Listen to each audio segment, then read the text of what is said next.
Hi, Jillian. Hey, Judge, how are you? May we approach for a plea? This is on Joshua Jones. Okay. Judge, he has been on supervision for a very long time. He's been compliant while on bond. He sat in jail for, several weeks, a couple weeks? He's been monitored. He's Actions had a have consequences. curfew. He's got 2 open DWIs. Would He'll I? have a suspended driver's license. He'll have 2 DWI convictions. The next one will be a felony. I think it's an appropriate resolution, Judge. He's been gainfully employed throughout this entire course of time. What I was thinking is perhaps like a TRAS to see if he really needs sober court, you know? This is just a basic slap on the wrist. Yeah, you'll have 2 DWIs on your record, but a slap on the wrist, people will go wrap their cars around the pole the next week. I've seen it all too much. You know, my concern is on a slap on the wrist, have we really addressed the issue that needs what's going on as to why it continues to happen? Yes. You know, oh, okay. Yes, sir. No, we haven't. The idea is, and I'm being Mr. Jones, you know, when you take the easy way out or when you take a half-ass approach to something in life, you get a half-ass result, you know? Whereas when you do something meaningful, maybe you'll get a better result. You know, if therapy, we do a TRAS and he does something like knocks their Aunt Connie's socks off, perhaps it's only on 1 as opposed to 2. This now, even the faintest smell of alcohol, you're looking at 2 to 10 in the penitentiary for the rest of your life. Don't matter where you go, don't matter what you're doing, don't matter what the circumstances are, you're looking at a 3rd-degree felony next time. And the problem is, have we really addressed the issue? Nope. Yes, prior pen trip too. Could be, the next time could be a 15 to life. For the faintest smell of alcohol. Have a previous TBC. 25 years ago. Don't matter. So that means if you get a felony, if you get another DWI, it's automatically a felony, like we talked about. And then it would be enhanced. Something that happened 25 years ago to now, I feel like you understand and you know a person. Well, that's not what he's saying. He's saying he's trying to describe what you would be initially charged with if you were to get another DWI. That's what would be the charge. That's what would be the consequences in the next circumstance. If it were to happen, which it's not, if that were to happen, that would be what you would be facing. That's all he's saying. I totally understand It's it. putting yourself in a pretty tight. I'm putting myself in anything. I know exactly what happened, just like I know what happened 25 years ago. And I've changed my whole life because of it. Just like you said, I've been employed with the same company for 13 years, 14 years since I've been home. Mr. Jones. His GPS, he's working from sun up to sundown. I think that's what's keeping him out of, I think that's helpful. And I think he's been doing good all these months. I agree. You have been. But you don't get rewarded for following the law. You know, we don't pat you on the back for following the law. The reward is you don't go to jail. But you have 2 open DWIs. You've got some history. The law never forgets. Ever. It doesn't matter if it's 10 years old. It doesn't matter if it's 20 years old. You know, the problem is in life, you never know what's going to happen that's going to throw you into a loop and going to cause you to do something that you wouldn't normally do.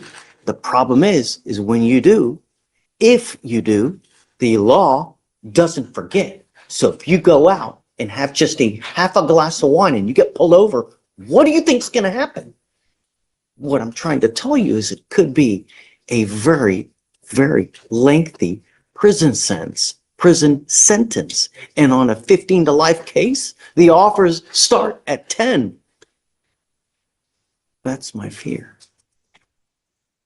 Perhaps we could do something more worthwhile. I mean, Because as far as the consequences of another DWI, if he were to be on probation, it'd still be a conviction. So they wouldn't change his consequences. but if we do significant, like a TRAS, significant, like sober court-ish and just on one, as opposed to two. What do you think of that versus this? I can discuss it with him. We've kind of discussed it already, but we can discuss it again. Even on one? I don't know if they'd be amenable to it, but I can have a chat with them and my client. Mr. Jones, I think this is a setup for failure, and I'm trying to prevent that from happening. The idea is to get to the root, get to the cause, figure out what's going on so we can deal with it. You can lie to me, but you can't lie to yourself, right? Exactly. At some point, something, and this is a setup for failure. I'm being honest. It is. Just see if he's amenable, and go from there. Judge, may we be approached? Mr. Jones would like to say a few words on his own behalf, if that's okay with the court. Sure. Mr. Jones? We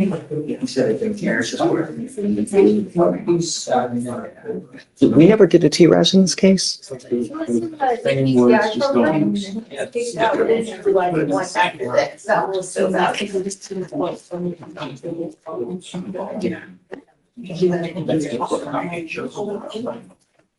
the judge know why you should be able to move forward with this plea.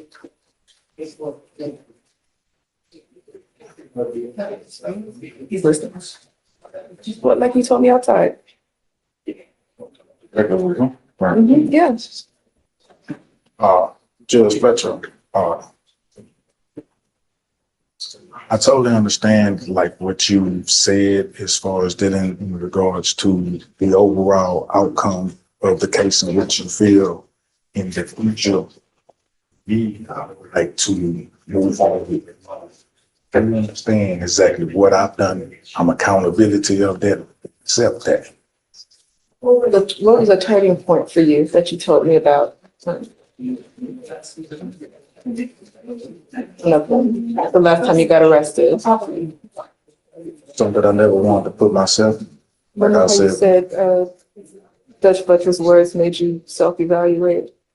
yeah. Tell them that part. It made me self-evaluate, the outcome of what I want to do as far as with my life, not be, What have you done differently? whatever I done What have different. you done differently? Nothing. You've done absolutely nothing except just work. You've done nothing. So Judge John, he expressed to me outside, I think he's just a little nervous. We talked about saying this to you directly. He expressed to me outside that the last time he got arrested and you said your words to him, he really went in the back. And when he was in custody that time, he really thought about like how he got here and what he needs to do moving forward. He reflected on his mother and when she passed and how when that time period came, he probably didn't grieve properly. And that's kind of how he started and drinking. that's exactly my point. But Judge, moving forward, I do agree, therapy is absolutely wonderful, but he has been going to AA or NA, and he does still go. And so he has taken those steps since that, and he is on that path now. And with working a job and going to NA and dealing with his grief appropriately, with the support of his family, with the support of his children, and having the pride and ability to provide for them has really put him in a good place. And these are not my words. This is exactly what he said to me outside when he wasn't nervous. I just really wanted you to hear it. And so I'm literally just articulating exactly what he So just he's told in me. a PTI program.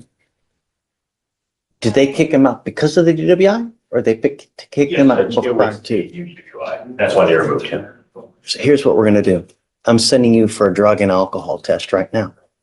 I want to know what, if anything, is in your system, and we'll go from there. but I want to, I want a complete full panel. I want to know everything and we'll see. But I have a problem when we just give another proverbial slap on the wrist and just throw him out to the wolves with now 2 DWIs and with a prior pen trip.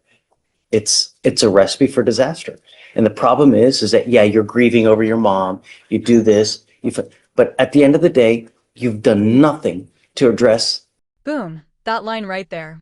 The judge lays it out. Life throws curveballs, and if you don't have tools to cope, the consequences can be catastrophic.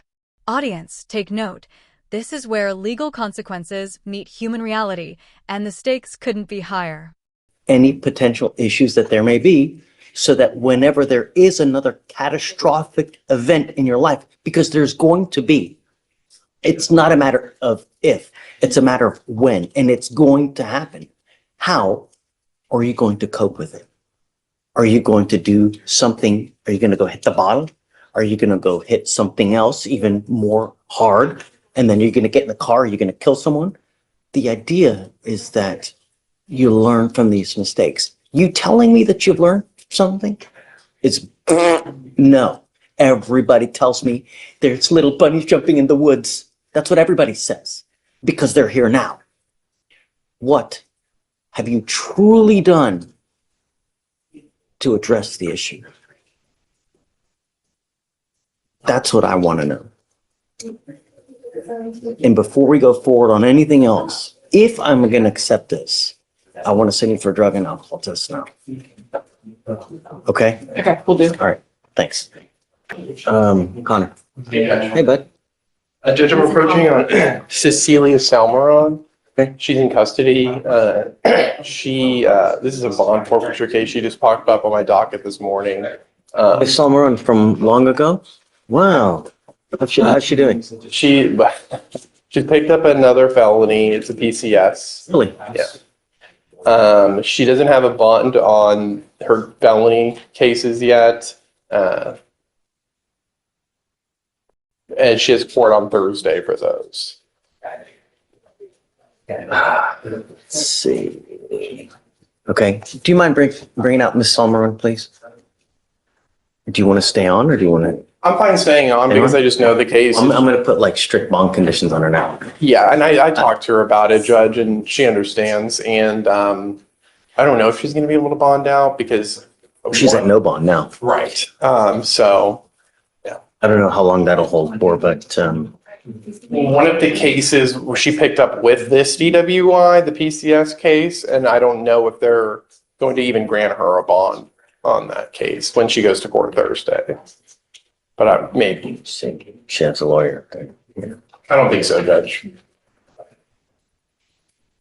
I think the attorney that was on the case withdrew. Any spring break plans, Judge?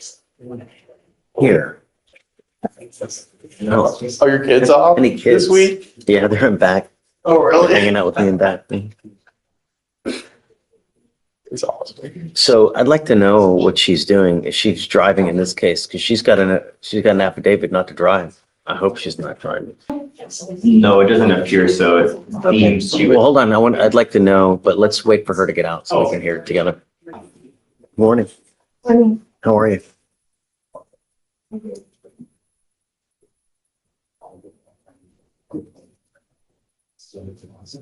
The only thing I want is I don't want you to kill yourself. That's all I want. You know, I've had people here that I've seen come from a first time. As years pass, they just steadily decline worse and worse and worse. The other day we had a guy here, barely even talk anymore because just ravaged because of everything. All we're trying to do is prevent that from happening. How is the big question?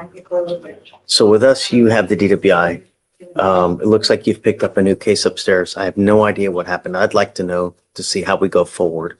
So Do you mind, what happened in the new case, please? So the new case, officers were dispatched to a Kroger's in Baytown, and loss prevention told the officer that the defendant was concealing items inside her clothing and baggage.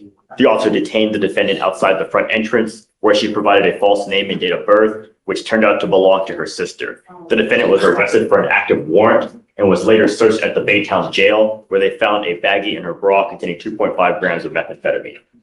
Okay. You're currently, our bond is set at 1,000. You're currently held at no bond in the cases upstairs. If you do get out, I'm going to put a monitor on your ankle because I want to know exactly where you go. If you go, I don't know. You're not to consume alcohol, illegal drugs, and I'm going to test you like crazy. Do you understand? Or it's got to stop before something major happens. Okay. So she's set for Thursday. You want to set it for Monday? See what happens upstairs? It's fine. Say it again? I was gonna do Tuesday, just 1 week. Okay. Yeah. Check out these conditions: monitor on her ankle, zero tolerance for substances, constant testing. This is modern judicial tech in action. It's like GPS plus sobriety enforcement, high stakes accountability. Who else thinks this feels like a real life legal thriller? So Felicia, She's in court 7. she's not here. Okay. All right. So please don't send her down because I need her to sign conditions. Okay. All right. Okay, Miss Ulmer. Good luck. Thank you, Judge. Thanks. You know, Connor, what I'd like to do is do a TRAS to see how we move forward. Okay. We've got time, so you don't need to expedite it, but I'd like to do a TRS to see how we go forward. My feeling is this probably Huey or SATA probably, but it looks like upstairs is probably going to ride regardless. So It looks like it's a Rick chain. I want to go to Rizzy. I think they may kick her out of Rick though, because she picked up another one. yeah, no, it's, I can't. Hey, Blaze, you familiar with Rick Court? Rick? Rick Ford. Not really. I know that it's. No, so if you've got one case and you pick up a second case, they will kick you out? That's what I was wondering. Okay, all right. Unless it's case by case, but depending on the new case, but It's probably the same as the first. they might keep her then. I think it's gonna be a determination that she's over there. Yeah, it depends how they feel about the amount and, So I'd like to do a TRAS and I'm gonna go based on the That's TRAS. fine. I don't care about upstairs. yeah, that's fine. If upstairs are saying, okay, we can do something outpatient, I'm like, no. You know, I'd like to do a TRAS here. Let's see what it says, but my feeling is gonna be some kind of inpatient, and yeah, okay. I can check.